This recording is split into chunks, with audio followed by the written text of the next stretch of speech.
Supreme court अपने फैसले को रेयरली जो है बदलता है। जांच परख करके ये फैसला दिया है। टेट पास नहीं करते हैं देन रिमूव दिस डर्ट। उन्होंने गंदगी शब्द का इस्तेमाल तक किया है। टीटी की अनिवार्यता उनके लिए सबसे कंपलसरी है। इसका रास्ता संसद से होकर के गुजरेगा। सुप्रीम कोर्ट में जाने की जरूरत नहीं है। सुप्रीम कोर्ट तो हमारे खिलाफ बोल ही चुका है। क्यूरेटिव पिटीशन डाल दें। मैं फिर यही बात कहूंगा, no curative, no Supreme Court. अब अगर बात है तो आंदोलन का रास्ता ही हमारे पास इलाज। मानसून सत्र चलने वाला है। सरकार सबसे पहले अपने वादे को याद करे। नमस्कार, मैं हूं आपके साथ भास्कर तिवारी। नवोदित भास्कर में आप सबका स्वागत। टेट अनिवार्यता को लेकर के तमाम तरह की बातें की गई। सुप्रीम कोर्ट में रिव्यू याचिका दायर की गई और रिव्यू याचिका दायर होने के बावजूद शिक्षकों को सिर्फ मिलता है तो 1 साल का मौका, यानी कि 1 साल और मौका मिल जाएगा शिक्षकों को परीक्षा देने। सवाल ये है कि जो तमाम शिक्षक हैं वो पूरे 2 साल के अंदर में भारी व्यस्तता में समय बिताने वाले। पहला जनगणना करेंगे, उसके बाद राज्यों के चुनाव हैं, कई ऐसे राज्य हैं जहां पर चुनाव होने हैं। इसके बाद तुरंत बाद लोकसभा चुनाव की तैयारी शुरू हो जाएगी। यानी कि 2 से 3 साल के दरमियान शिक्षकों के पास मौका नहीं है। और जब मौका नहीं है उनके पास, तो ऐसे में वो टेट अनिवार्यता की परीक्षा कैसे पास करें। और सबसे अहम बात यह कि जब न तो सुप्रीम कोर्ट में शिक्षकों की बात को प्राथमिकता दी जा रही है और न ही संसद के अंदर उठाए गए सवालों में उनको समाधान मिल पा रहा है। वैसे में अब शिक्षक आगे क्या करेंगे, इन तमाम विषयों को समझने के लिए और इसकी बारीकी को जानने के लिए और शिक्षकों को आगे और कौन से कदम उठाने चाहिए, इन सब चीजों को जानने के लिए हमारे साथ ऑल इंडिया एम्प्लॉइज फेडरेशन के राष्ट्रीय अध्यक्ष डॉक्टर मनजीत सिंह पटेल हैं। सर, आपका बहुत बहुत स्वागत है।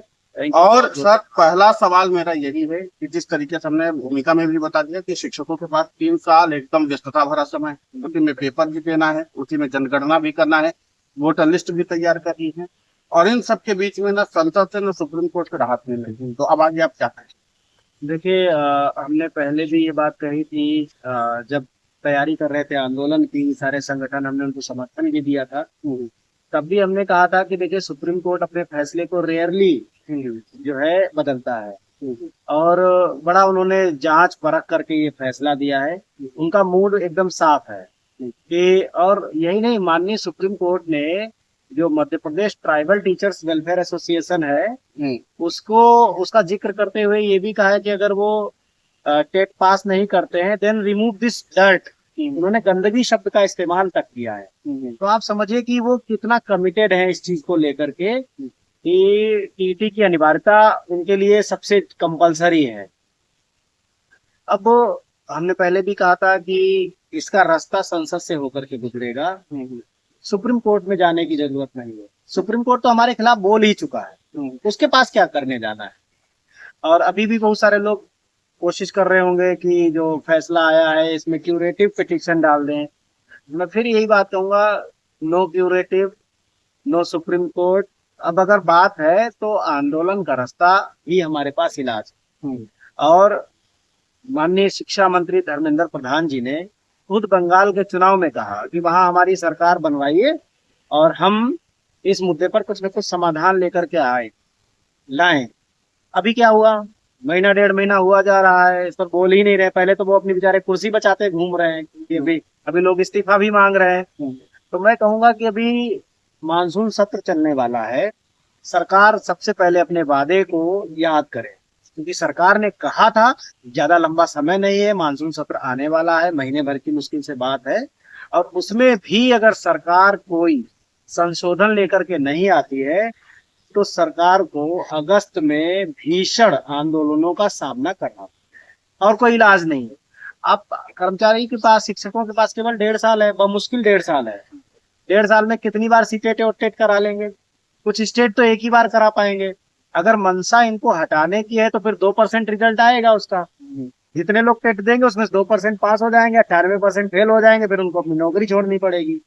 तो ये एक लोकतंत्र के लिए ठीक नहीं है। जिन स्कूलों ने 20-20 साल तक उन स्कूलों के ताले खोले जहाँ कोई जाने तैयार नहीं था, जंगलों में वहां पानी भरा हुआ था, आप उन जगहों पर जाकर के उन्होंने बच्चों को शिक्षा दी। वो बच्चे भी आज बड़ी बड़ी नौकरियां भी कर रहे हैं। तो शिक्षक योग्य नहीं था तो फिर बच्चा ऐसी जगह कैसे पहुंच गया। अगर बिना योग्यता के आप कह रहे हो और आज वो अयोग्य हो गया, तो ये जो दोहरा व्यवहार है न्यायपालिका का, ये बड़ा विचित्र है और बड़ा मतलब जो है आलोचना के योग्य है। तो इसकी वो बार बार आलोचना करते हैं और सभी शिक्षकों से हम अपील भी कर रहे हैं कि all India NPS employees federation बार बार कहता आया है और अब वो उसको किसी को समर्थन करने की जरूरत नहीं है। अब हम खुद आंदोलन करेंगे। हमने कहा है कि अगस्त के एंड में, अभी हम जुलाई का चूंकि मानसून सत्र देखेंगे, सरकार पर दबाव है, कितना दबाव है ये सत्र बताएगा, ये सरकार बताएगी कि उसका इसकी मंशा क्या है। उन्होंने बोला है अगर इस मानसून सत्र में, संसद के सत्र में सरकार ने कोई हमारे फेवर में अगर स्टेप नहीं उठाया तो सरकार को फिर हमारे आंदोलनों से रूबरू होना पड़ेगा और फिर जितने भी चुनाव होंगे उन सब में सरकार को नुकसान है। सर, नुकसान उठाने की जब बात आती है तो पिछला जो सत्र बीता, चाहे वो आपने देखा होगा कि शीतकालीन सत्र रहा हो, फिर बजट सत्र आया, बजट सत्र के बाद विशेष बजट मतलब सत्र आया, 3 सत्र चले और तीनों सत्र में जब भी क्वेश्चन आवर आया तो उसके बाद भी तमाम सत्ताधारी के सांसदों ने भी सवाल पूछा और विपक्षी दलों के सांसदों ने। सरकार और शिक्षा मंत्री की तरफ से खामोश है। आपको क्या लगता है कि इस बार जो सुप्रीम कोर्ट के फैसले के बाद सरकार इस मामले पर कोई जवाब देगी भी या नहीं? तो एक सवाल है। और इसी से जुड़ा हुआ सवाल ये भी है कि अगर सरकार नहीं करती है तो फिर जुलाई में आप किन किन बातों के आधार पर सीधे आंदोलन की शुरुआत करें, उनमें बातें क्या? देखिए, मैं फिर स्पष्ट कर दूं कि अगर आप कहें कि सरकार खामोश है तो इस बात को मैं स्वीकार नहीं करता। अगर सरकार खामोश होती तो बंगाल के चुनाव में टीटी पर बोलती ही क्यों? शिक्षा मंत्री ने खुद बोला है, वो वीडियो वायरल हो रहा है, बड़ा स्पष्ट है। बोल देंगे चुनावी जुमला क्या होता है? ऐसे आप बार बार, तो फिर चुनावी जुमला है, फिर लोग आपका इस्तीफा भी मांग रहे हैं, आपकी किरकिरी तो हो रही ना, बेइज्जती तो आपकी हो रही है, हर रोज बेइज्जती हो रही है। तो इस चुनावी जुमला नहीं, इसे चुनावी ये वादा है, कमिटमेंट है, आपने सभागार में किया है कमिटमेंट, फिर आपको कल की कोई किसी बात की अगर वैल्यू नहीं रह जाएगी तो लोग भी आप पर भरोसा नहीं करेंगे। अभी लोग भरोसा कर रहे हैं, लोगों ने सुना, लोगों ने साथ दिया, वहां आपकी सरकार बनी। अब आप अपने वादे को निभाइए। और रही बात संसद सत्र की, मानसून सत्र में हम लोग इंतजार कर रहे हैं उनकी तरफ से पहल का। नहीं होगा तो फिर कर्मचारी करेगा, शिक्षक करेगा। और एक बात आपको बता दूं, कोई भी सरकार शिक्षकों के शोषण पर ज्यादा लंबे समय तक चलती नहीं है, कितनी मजबूत सरकार हो। शिक्षकों का जिसने भी शोषण किया उनका नुकसान ही हुआ है और उनका भी नुकसान होगा अगर नहीं सुनेंगे। हम तो खुले मन से कह रहे हैं कि सरकार को इस पर अपनी चिट्ठी तोड़नी होगी, मानसून सत्र से पहले बोलना पड़ेगा और मानसून सत्र में अपना दिल खोल कर दिखाना। सर, मानसून सत्र की तो बात हो गई और अब सवाल यही है ना कि आप वहां पर रिलीफ मांगेंगे या पूरी तरीके से टेट अनिवार्यता को खत्म करने की बात? नहीं, टेट अनिवार्यता की खत्म करने की हम बात नहीं कर रहे हैं। हम ये कह रहे हैं कि 2009 में जब अनिवार्य रूप से टीटी आया, उसके पहले जो लोग सेलेक्ट हो चुके थे, थ्रू प्रॉपर चैनल सेलेक्ट हुए थे, एग्जाम दे के सेलेक्ट हुए थे या नियमित किए गए थे, उन पर आप क्यों लाद रहे हो टेट? आपका जब से एक्ट आया है, जिस राज्य ने उस एक्ट को जब स्वीकार किया है, उस तिथि के पहले से जो लोग शिक्षक थे उन पर मत लाद। हम टेट अनिवार्यता की बात नहीं, रद्द करने की बात नहीं कह रहे हैं। तो उस कानून के दायरे में वही लोग आएंगे ना जब आपने कानून बनाया। अब आप एक बात बताओ कि जम्मू कश्मीर, जिसका अपना खुद का संविधान था ना, खुद का संविधान, 2019 तक भारत का संविधान जम्मू कश्मीर पर लागू ही नहीं था। यही नहीं, जम्मू कश्मीर के जो शिक्षक हैं वो भारत सरकार के द्वारा जो बनाए गए शिक्षकों की जो पदनाम है उससे भी मैच नहीं करते। तो जब जम्मू कश्मीर का अलग संविधान था, भारत सरकार का अलग संविधान था, जम्मू कश्मीर के ऊपर वो लागू नहीं होता था। जम्मू कश्मीर के संविधान को भारत सरकार के संविधान द्वारा 2019 में इंडोर्स किया गया, तो 2019 तक वहां आरटीई ही नहीं था। अब आप कह रहे हो कि उसके पीछे से 20 साल पीछे से आप आरटीई लागू कर रहे हो, ये तो गलत हो गया ना तरीका, कि जब उन पर था ही नहीं। और अभी भी आज की डेट में भी जब आपने जम्मू कश्मीर को केंद्र शासित राज्य घोषित कर दिया, केंद्र शासित बना लिया, तो केंद्र के नियम अभी भी नहीं इंडोर्स कर पाए हो आप। अभी भी उनका सैलरी स्ट्रक्चर तमाम मायनों में अलग है, तमाम चीजों में उनके साथ एनोमलीज हैं, वो तो आप बात ही नहीं कर रहे हो। अभी तो ना वो केंद्र बचे, ना वो राज्य बचे, ना केंद्र शासित बचे। तो सबसे पहले इसको आप स्पष्ट करो, माननीय जो न्यायाधीश हैं उनसे मैं जानना चाहता हूं, मैं उनसे पूछ रहा हूं कि आपने जजमेंट देते समय सुप्रीम कोर्ट को जम्मू और कश्मीर को अलग क्यों नहीं किया? क्या आपको ये नहीं पता है कि जम्मू कश्मीर के ऊपर आपका संविधान लागू नहीं था, वो आरटीई एक्ट ही लागू नहीं था, और आप डिसीजन दे रहे हो कि बैक डेट से लागू करेंगे? ये तो गलत हो गया ना, ये कहाँ से न्याय है? तो उनको भी इसको रिव्यू करने की जरूरत है कि कैसे आपने उन पर लागू कर दिया। वो जो 4 साल बाद 5 साल बाद रिटायर होने वाला व्यक्ति है, उसको आप स्केल तो दिला नहीं पाए टीचर कैटेगरी में, वो आप वेतन भत्ते नहीं दिला पाए आप, और कह रहे हो आरटीई उस पर लागू करेंगे बैक डेट से। कैसे लागू हो जाएगा? वो तो इनवैलिड हो गया उनके ऊपर। तो ये बहुत सारी टेक्निकल पेच है उसमें, इसको भी माननीय सुप्रीम कोर्ट को जो है देखना चाहिए था, इस पर नजर डालनी चाहिए थी।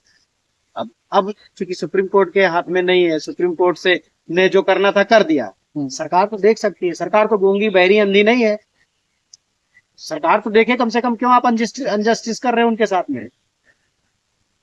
अगर टेक्निकली रॉन्ग है चलो ठीक है, बाकी भारत एक तरफ, लेकिन जम्मू कश्मीर की तो स्थिति ही अलग थी ना। तो उस केस में तो आप सोचते, आप ये बोलते कि जम्मू कश्मीर पर लागू नहीं होगा, तो भी हम समझते हैं कि हाँ चलो ठीक है, आपने कुछ पहलुओं को ध्यान में रखा है, लेकिन आपने तो सिरे से नकार दी। अब सर यहीं से और प्रश्न निकलते हैं, और प्रश्न एक और ये है कि सुप्रीम कोर्ट में जो हुआ सो हुआ। जिस तरीके से सुप्रीम कोर्ट के उस समय के जो सुनवाई कर रहे थे जज जस्टिस दीपांकर दत्ता जी का बिहेवियर सबको पता चला, जिस तरीके से उन्होंने शिक्षकों के मामले को लिया, लेकिन अब उन्होंने गेंद केंद्र सरकार के पाले में डाल दी है। यहाँ पर राज्य सरकारों का कोई रोल तो है नहीं, क्योंकि सुप्रीम कोर्ट के फैसले को कुछ अगर फेरबदल हो सकता है, उसमें संशोधन हो सकता है, तो केंद्र सरकार करती है। अब आरटीई एक्ट में आप किन किन सहूलियतों के ध्यान से मांग रखोगे? पहली बात यह है कि सहूलियतें क्या क्या शिक्षकों को मिलनी चाहिए, और अगर सरकार यह कहती है कि हम पेपर जो लेंगे शिक्षकों का, तो ठीक है, हम आप अलग से पेपर न लेकर के हम विभागीय पेपर ले लेते हैं और 2 बार मौका दे देते हैं, क्योंकि सरकार भी, मुझे नहीं लगता कि सुप्रीम कोर्ट के इस फैसले को ज्यादा बदलने के मूड में नजर आ रही है। तो इसको कैसे देखते हैं? देखिए, पहली बात तो ये है कि सुप्रीम कोर्ट के फैसले पर हम बात अब नहीं करेंगे, हम बात करेंगे राज्य सरकार, केंद्र सरकार। केंद्र सरकार क्या राज्य सरकार के कर्मचारियों के ऊपर कोई नियम ला सकती है? केंद्र सरकार का नियम केंद्र सरकार के कर्मचारियों पे चले। केंद्र सरकार ने जो एक कानून बनाया आरटीई, उसको राज्य सरकारों ने इंडोर्स किया, अलग अलग टाइम पर इंडोर्स किया। किसी ने उसे 2009 में लागू कर दिया, किसी ने उसे 2017 में लागू किया, किसी ने 2018 में लागू किया। तो लागू करने का टाइम अलग अलग है, और इतनी उनको छूट दी गई है। शिक्षा जो है वो समवर्ती सूची में, हम सभी जानते हैं, केंद्र और राज्य दोनों अपने कानून बना सकते हैं। तो थोप क्यों रहे हो? जिस राज्य में जिस तारीख को आरटीई को इम्प्लीमेंट किया गया, उसके बाद से उन्होंने अगर बिना टेट वाले शिक्षक रखे हैं तो गलत है, लेकिन उससे पहले अगर रखे हैं, उनकी सारी फॉर्मेलिटीज पूरी हो चुकी है सिलेक्शन के लिए, उन पर क्यों लाद रहे हो? हमारा सवाल ये है। तो केंद्र सरकार ने कहा 2009 से लागू कर दिया, उसके बाद से केंद्र सरकार में ऑलमोस्ट 0 है नॉन टेट। उसके पहले वाले को आप क्यों परेशान कर रहे हो? उनकी टर्म एंड कंडीशन क्या थी? वो नौकरी देते समय आपने पहले ही बनाई थी, वो उस टर्म एंड कंडीशन के माध्यम से आए हैं। अब आप उनको डर्ट कहो, गंदगी कहो, कचरा कहो, ये तो कोई संवैधानिक लैंग्वेज नहीं हुई। आप इतने बड़े पद पर आसीन है और आप कह रहे हो डर्ट को रिमूव करो, आप गंदगी। तो वही डर्ट पिछले 20 साल से लोगों को पढ़ा रहा है, बच्चों को पढ़ा रहा है। अभी आप उनसे जनगणना और हाँ, उसी डर्ट से आप जनगणना करवा रहे हो, उसी से आप एसआईआर करवा रहे हो। आप कह रहे हो वो डर्ट है, डर्ट है तो क्यों करवा रहे हो? और अभी चुनाव करवाओगे अभी उसी डर्ट से। ये तो भाषा है माननीय न्यायालय कि उसको डर्ट बता रहे हैं। तो ये जो है ठीक है, उनका विवेक है, उनकी नजर में सब गंदगी है, तो फिर क्या ही किया जा सकता है? यही गंदगी किसी दिन इसको भी साफ कर देगी, लोहा लोहे को ही काटेगा एक दिन। तो अभी हमारा जो फोकस है वो केंद्र के है। जिन राज्यों ने जब आरटीई को एंडोर्स किया है, उस समय से अनिवार्य टेट की हम जरूरत महसूस करते हैं, वो टेक्निकली ठीक है। लेकिन किसी ने, अब जम्मू कश्मीर में 2019 के बाद आरटीई आया, अभी आया चंद दिन पहले, अब आप कह रहे हो कि उसको 2009 से लागू करोगे भाई, तो ये तो गलत है। अब सर मैं और आगे इस प्रश्नों को बढ़ाता हूँ, और आगे बात ये निकल कर आती है कि अलग अलग राज्यों की अलग अलग स्थितियां हैं, और अलग अलग क्वालिफिकेशन के हिसाब से शिक्षकों की भर्ती हुई है। तो क्या सरकार जैसे वन नेशन वन एजुकेशन की पॉलिसी पर जो पहले प्रधानमंत्री जी ने भी बोला कि हम इस पर काम कर रहे हैं, अगर इस वन नेशन वन एजुकेशन की पॉलिसी सरकार लेके आती जी तो फिर चीज भी तो वन नेशन वन एजुकेशन के हिसाब से ही फिर सब आपको बिल्कुल सब पर होना चाहिए ना। तो वन फिर- नेशन वन इलेक्शन करो, वन नेशन वन राशन करो, वन नेशन वन आइडेंटिटी करो, वन नेशन वन जितना कुछ हो सकता है सब कर दो, हमें कोई एतराज। लेकिन ये नहीं है कि मतलब जो है अपने लिए कुछ अलग कर लो, वन नेशन वन पेंशन कर लो। आप सबको जितने भी मतलब जो है संवैधानिक पदों पर लोग काबिज हैं, चाहे वो लोकसभा का सांसद हो, राज्यसभा का हो, एमएलसी हो, एमएलए हो, कोई भी हो, राज्यपाल हो, उपराज्यपाल हो, संसद राष्ट्रपति हो, उपराष्ट्रपति कोई भी हो, आयोग के मेंबर हैं, आयोग के चेयरमैन हैं, बोर्डों के जो चेयरमैन है, मेंबर है, सब पर एनपीएस लागू करते हैं। अबे आधा मतलब जो है आधा तीतर आधा बटेर, ऐसे कैसे चले? आप अपने फायदे के लिए तो आप तो आज भी 2 दिन के लिए संसद में आ जाते हो, सदन में पहुंच जाते हो तो पेंशन लेते हो।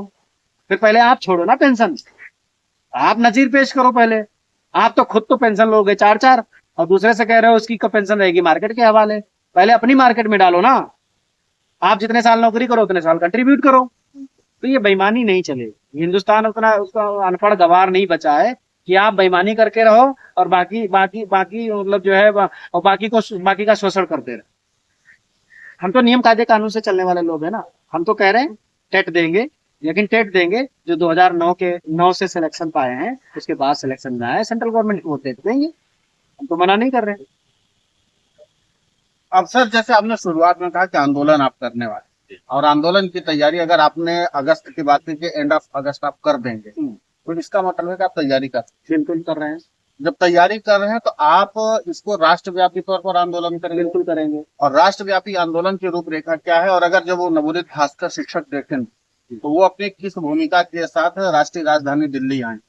देखिए नवोदित भास्कर के माध्यम से मैं पूरे देश के सभी शिक्षकों से कहना चाहूंगा कि हमने नवंबर, दिसंबर और जनवरी में शिक्षकों के कई आंदोलन किए और all India NPS employees federation ने बढ़ चढ़ करके उसमें भागीदारी की, सहयोग दिया, समर्थन दिया।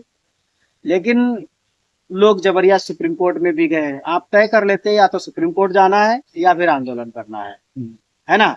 आप एक मतलब सवार है 2 नावों पर, वो नहीं चलेगा। लेकिन हमने कहा चूंकि शिक्षकों का मसला है, इसे शिक्षक ही लीड करेंगे। लेकिन अब ये जरूरत महसूस हो रही कि सुप्रीम कोर्ट के जाने के नाम पर लोगों ने चंदे का धंधा चलाया। एकदम क्लियर कट है। 30-30, 40-40 लाख रुपए वकीलों को दिए। हम शुरू से कहते थे ये तरीका ठीक नहीं है, प्रैक्टिस ही ठीक नहीं है। तो ये तो केवल जो है पैसे का एक तरीका, नया तरह का शोषण है। अब हम फिर कह रहे हैं सारे लोग दिल्ली में आए। हम अभी जून के लास्ट में या जुलाई के फर्स्ट वीक में हम एक मीटिंग कर रहे हैं। पूरे देश के जितने भी शिक्षक नेता हैं हम सबको पत्र लिखेंगे, सबको बुलाएंगे, एक छत के नीचे बैठ करके और एक संयुक्त बैनर बनाकर सब लोग इस आदेश के खिलाफ सरकार के पास चले। एक बड़ा आंदोलन तैयार करो, नेतृत्व विहीन रखो उसको, हमको इससे कोई दिक्कत नहीं, नेतृत्व विहीन रखो। सब लोग जुड़ करके जितने भी संगठन है एक मत होकर के सरकार पर दबाव बनाओ। वहां चलोगा, दिल्ली में करते हैं 2 दिन, 3 दिन, 4 दिन, 5 दिन, 7 दिन, जितना बैठना पड़े। चाहे जंतर मंतर तय कर लो, रामलीला तय कर लो, कहीं भी जगह तय कर लो, वहां डेरा डाल करते संसद का घेराव। ये करना पड़ेगा। ये नहीं चलेगा कि तू डाल डाल में पात पात, कोई उधर अपनी डपली अपना राग बजा रहा है, कोई उधर अपनी डपली लेकर के घूम रहा है। ऐसा करने से शिक्षकों का केवल नुकसान। नहीं, नुकसान की जैसे बात आपने कही तो मैं ये कहता हूँ कि जब हमने चूंकि टेट अनिवार्यता को बहुत बारीकी से और बहुत समय तक कवर किया और सुप्रीम कोर्ट में ही कवर किया, वहां पर 2 धड़ा है। एक है जो विधायी तरीके से इसका समाधान ढूंढ रहा है और दूसरा है कि भैया हम आएंगे, चंदा इकट्ठा करेंगे, अपना यूनियन बनाएंगे और आकर के कोर्ट में याचिका दायर कर देंगे। उसमें बहुत सारे लोगों ने पिटीशन भी फाइल की, अपसेट पिटीशन थी, इसके बाद दबा करके एप्लीकेशन थी। और इन सब लोगों को अगर मैं जोड़ लेता हूं तो इनकी संख्या पहुंचती है 10,000। 25 लाख शिक्षकों में से 10,000 लोग पहुंचे सुप्रीम। और सुप्रीम कोर्ट में इस बात को लेकर के ही एक बात साफ हो गई कि 25 लाख शिक्षक पीड़ित हैं और 25 लाख शिक्षकों में से अगर 10,000 आ रहे हैं, मतलब बाकी तो सारे सब खुश नहीं हैं? नहीं नहीं नहीं, देखिए वो संगठन गए, मैं ये नहीं कर रहा हूँ कि उनकी संख्या केवल 10,000 थी। नहीं, संगठनों के देखिए। प्रतिनिधि गए हैं हाँ। कोर्ट में, वो निधि गई है, प्रतिनिधि संस्थाएं गई हैं, हम्म, वो सभी शिक्षकों का की ही नुमाइंदगी करते हैं, वो हमारी भी नुमाइंदगी करते हैं। हमारे साथ जितने भी शिक्षक हैं, वो भले ही टेट पास है नॉन टेट है, सबकी नुमाइंदगी करते हैं। इसमें मुझे कोई दो राय नहीं है, कहने में कोई अतिशयोक्ति नहीं है। इसको ऐसे नहीं लिया जा सकता। 47-48 उसमें आप पिटीशन में आप देखेंगे तो नाम थे उसमें। तो मैं बता रहा हूँ टोटल 68 पिटीशन थी, बाकी एप्लीकेशन। देखिए कुल मिलाकर के सुप्रीम कोर्ट तक लोग गए, इसका मतलब ये है कि चलो ठीक है, उनका मन ये कहता था कि सुप्रीम कोर्ट एक बार फिर से इस पर विचार करे, उन्हें भरोसा था। मैं तो ये कहूंगा कि वो जानते थे सुप्रीम कोर्ट उनके फेवर में नहीं है, लेकिन फिर भी उनका मन नहीं मान रहा था कि चलो ठीक है, एक बार सुप्रीम कोर्ट पर भरोसा करते हैं कि आप अपने दिए गए फैसले को रिव्यू कर लो, देख लो कि आपसे ही तो गलती नहीं हो गई। लेकिन अब उनको ये भरोसा हो गया है कि सुप्रीम कोर्ट उनके फेवर में ही नहीं है, वो तो उनको डर्ट बता रहा है। तो अब जो मुद्दे की बात है कि अब सबको अब केवल आंदोलन का रास्ता बचा है, अब कोई रास्ता ही नहीं बचा है, अब केवल आंदोलन का रास्ता बचा है। तो आंदोलन दो तरह से हो सकता है, या तो अपनी ढपली अपना राग अलापो, अलग अलग जगह जाकर के छोटा छोटा आंदोलन करो, या फिर केंद्र का मसला है, केंद्र सरकार संशोधन ला सकती है, तो सेंट्रल गवर्नमेंट के खिलाफ एक बड़ा आंदोलन किया जाए और सब लोग मिल करके करो। क्या जरूरत है कि मेरे मेरे बैनर के नीचे आ जाओ, उसके बैनर के नीचे आ जाओ? मैं तो बिल्कुल मना करता हूँ, बिल्कुल मत आओ मेरे बैनर के नीचे, लेकिन एक बैनर बना लो, एक बैनर के नीचे सारे शिक्षक आ जाए। 20 लाख लोग प्रभावित है, वो 20 लाख लोगों में से कोई आदमी अपने घर पे नहीं होना, तो 20 लाख लोग दिल्ली में है, ऐसा किया जाए, तब सरकार को पता चले कि 20 लाख गुणे 5 लाख यानी 1 करोड़ वोट आपको चोट मार सकते हैं। हम उसकी बात कर रहे हैं। अब सेंट्रल गवर्नमेंट के हाथ में है, चाहे वो संशोधन करे, एक्ट में बदलाव करे, नया एक्ट लाए, लेकिन सरकार को इन 20 लाख परिवारों के लिए चेतनात्मक विचार करते हुए नया एक विकल्प लेकर के आना। जब आपने ये बात कही कि संशोधन कर रहे हैं, तो सरकार को एक मानक तो तय करना पड़ेगा, और मानक ये तय करना पड़ेगा कि जो अब आज के समय में इंटेलिजेंस और एआई की बात चल रही है, सारी चीजों का चल रहा है, ये नहीं समझ में आ रहा कि सुप्रीम कोर्ट में टेट ने जो लेकर के जो बात कही है टेट अनिवार्यता का, तो उसका मानक क्या है? शिक्षकों ने ये कहा कि मानक क्या है, और मानक इसलिए पूछा जा रहा है क्योंकि टेट ही अगर सब कुछ है, तो बहुत समय से सरकारें जब ये आया आरटीएस, तो उसके बाद से तो सरकारों ने बहुत बार ट्रेनिंग दी है, बहुत बार प्रशिक्षण दिया है, और उन सब चीजों को तो क्या उससे ऊपर हो गया है टेट? ऐसा कुछ है? ये तो सुप्रीम कोर्ट को ही नहीं पता है कि टेट माने क्या है। सिंपल सा है, टीचर एलिजिबिलिटी टेस्ट बनाया, वो उनके स्टेट गवर्नमेंट ने वो टीचर एलिजिबिलिटी टेस्ट ट्रेनिंग के माध्यम से एग्जाम करा के करा लिया, या अलग से कोई एग्जाम करा के करा लिया, इसमें दखलंदाजी करने की क्या जरूरत? अब ऐसा तो है नहीं कि सेंट्रल टेट कराएगा तो उसी को राज्य वाले भी देंगे, तो नहीं देंगे, खुद अपने स्टेट का देंगे ना, सेंट्रल में तो सेंट्रल वाले ही देंगे। तो ये मतलब जो है टेट का जो हुआ बनाया गया, जिस तरीके से उसको मतलब जो है उसका विश्लेषण किया गया, वो भी एक तरीका गलत है। टेट एक सिंपल एलिजिबिलिटी टेस्ट था कि हमने आपको ट्रेनिंग दी है, ट्रेनिंग देने के बाद एक छोटा सा टेस्ट रखा, उस टेस्ट को पास कर लिया, इसका मतलब आपकी training complete, then it means you are right now eligible for being a teacher. हो गया, सिंपल सी बात। अब उसके अलावा पता नहीं कि टेट के नाम पे सुप्रीम कोर्ट ये क्यों नहीं कहना चाहती है कि टेट के नाम पर हम सबको छटनी करके बैरंग वापस घर भेज देंगे? क्या अगर इसका मकसद ये है तो ऐसे भेज दो, सबके नाम आदेश जारी कर दो। नहीं, इसीलिए मेरा प्रश्न है कि क्योंकि अभी जिन शिक्षकों की आप बात कर रहे हैं कि टेट देना पड़ेगा, टेट देना पड़ेगा, मैं आपको गारंटी के साथ दे सकता हूँ कि वो 5 विषयों के, जबकि उनका एक विषय की ट्रेनिंग हुई है, तो उनकी एक विषय की ट्रेनिंग हुई है, टीचर बने, वो सब्जेक्ट एक्सपर्ट है। वो कोई हिंदी का टीचर है, कोई इकोनॉमिक्स का टीचर है, कोई फिजिक्स का टीचर है, कोई साइंस का टीचर है, कोई मैथ का है, कोई संस्कृत का है, कोई अंग्रेजी का है, कोई उर्दू का है। अब आप उससे कह रहे हो कि एक ऐसा टेस्ट बनाओ जिसमें उनके उर्दू को छोड़ के, उनकी हिंदी को छोड़ के, उनकी अंग्रेजी को छोड़ के बाकी सारा पूछ डालो उनसे, और पेपर ऐसा बना दो कि ताकि वो टीचर कम आईएएस ज्यादा दिखे, है ना, तो उसे आईएएस की ही कुर्सी दे दो फिर। तो ये करने का मतलब ये है कि ये जबरिया का शोषण है। वो 20 साल से टीचिंग कर रहा है, 20 साल से वो जो टीचिंग कर रहा है वो सब्जेक्ट ओरिएंटेड कर रहा है, वो अपने सब्जेक्ट का मास्टर है, वो मतलब जो है तेरा खाने की रिंच नहीं है, कि जैक ऑफ ऑल ट्रेड्स नहीं है, वो सब्जेक्ट स्पेसिफिक टीचर है। उसका आप उसका एक्सपर्टाइजेशन देख लो कि क्या वो उस सब्जेक्ट में क्वालिफाइड है या नहीं है, एलिजिबिलिटी टेस्ट पास करता है कि नहीं करता, करा लो। लेकिन आपने तो ऐसा बना दिया टेट कि वो हिंदी वाला भी एसएसटी पढ़े, हिंदी वाला भी मैथ पढ़े, संस्कृत वाला भी मैथ पढ़े, तो ये तो गलत है ना। फिर जज से भी इंजीनियरिंग का क्वेश्चन पूछा जाना चाहिए, उसके एमबीबीएस के सवाल पूछे जाने चाहिए, है ना। ये तो गलत है ना। फिर आप जितने भी, सबसे पहले अपने ऊपर लागू कर लो कि जितने जज हैं, नहीं, जितने वही जज मैं कह बने रहा हूँ। हैं, पहले उनसे उनका पेपर बनाया जाए, उनका एक जज एलिजिबिलिटी टेस्ट कराया जाए। हमारा टेट करा रहे हो, हम आपका जेट करा देते हैं और आप पास करके दिखा दो। हम पेपर बना दें, आप पास करके बना दो, दिखा दो। अगर आपको भरोसा है तो हम भी पेपर बनाना जानते हैं, हम 20 साल से यही कर रहे हैं, और हम तो गारंटी दे रहे हैं आप 98% फेल हो जाओगे उसमें। नहीं, ये शिक्षकों ने कहा, माननीय जज साहब लोगों के लिए, कि अभी जब जज साहब लोगों ने कहा कि अब उनका तो, भी एक बार पेपर हुआ था, वो भी फेल हुए हैं, हाँ, पेपर में नहीं, है। नहीं, उसके अलावा एक और है कि अब जो माननीय जज साहब बनेंगे वो कम से कम 3 साल वकालत करके आए। अब शिक्षक कह रहे कि कम से कम जज साहब लोग 3 साल वकालत ही हाँ, कर ले, तो रोटी दाल पता चल जाएगा। आप जो है, आप अपने जज बनने के लिए आप किसी भी वकील को उठा लेते हो, आपका जो कोरम बना हुआ है उससे आप ले ले, तो उसको आप योग्य कैसे। हमारा 20 साल से टीचर पढ़ा रहा है, उसको आप उसकी योग्यता पर आपको संशय है, और आप अपने वकील को बना लेते हो जज, वहां संशय नहीं है। हाँ, कितने फैसले ऐसे हैं जो फैसले सुप्रीम कोर्ट में जाकर के बदल गए, जो हाई कोर्ट की सिंगल बेंच के बाद डबल बेंच में बदल गए, तो क्या वहां उंगली नहीं उठती आप पर। जनता को भी शंका है, आप बोलते हो कभी कीड़ा मकोड़ा बोलते हो, कभी डर्ट बोलते हो, कभी कुछ बोल देते हो लोगों को। आप ही बोलते हो कि हिंदुस्तान में 98% मूर्ख हैं, ये डेटा कहाँ से ले आए आप। डेटा है, कुछ फिल्टर किया आपने, टेस्ट लिया, 98% मूर्ख, वो भी जज नहीं बोला है, तो कुछ था उनके पास क्या ऐसा, कोई सर्वे कराया था कि 98% मूर्ख है। ये एक लोकतंत्र में, हिंदी लोकतंत्र में ये शोभा नहीं देता है, वो चाहे किसी पद पर हो, और ऐसे वरिष्ठ पद पर, ऐसे सम्मानित पद पर बैठे हुए लोगों को तो बिल्कुल शोभा नहीं देता।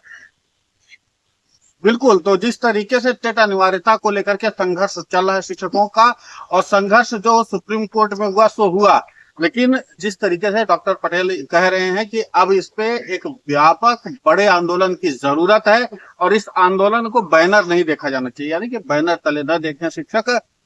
कोई भी आदमी जो 25 लाख में से है वो अपने इन बातों को ध्यान में रखे और सुनिश्चित करे कि उसको राष्ट्रीय राजधानी दिल्ली का रास्ता ना बना है, और यहाँ पर आकर के अगर वो आंदोलन करते हैं और यहाँ पर अपनी भागीदारी निभाते हैं तो केंद्र सरकार भी सुनेगी, अदालतें तो सुनती ही है। आंदोलन का असर बहुत व्यापक होता है, और आंदोलन से तो आजादी भी मिलती है। तो इन तमाम विषयों को लेकर के और डॉक्टर पटेल से हमने जो सवाल पूछे हैं, अगर उससे रिलेटेड और भी आपको कोई सवाल पूछना है, कमेंट बॉक्स नीचे खुला हुआ है, आप वहां पर प्रश्न पूछ सकते हैं। दोबारा सबसे आग्रह करेंगे कि प्रश्नों का जवाब दें, और इन तमाम विषयों को लेकर के आपकी अपनी राय क्या है आप वो भी लिख सकते हैं। और सर, आपने व्यस्ततम समय, थोड़ा समय हमारे लिए निकाला शिक्षक के लिए, बहुत बहुत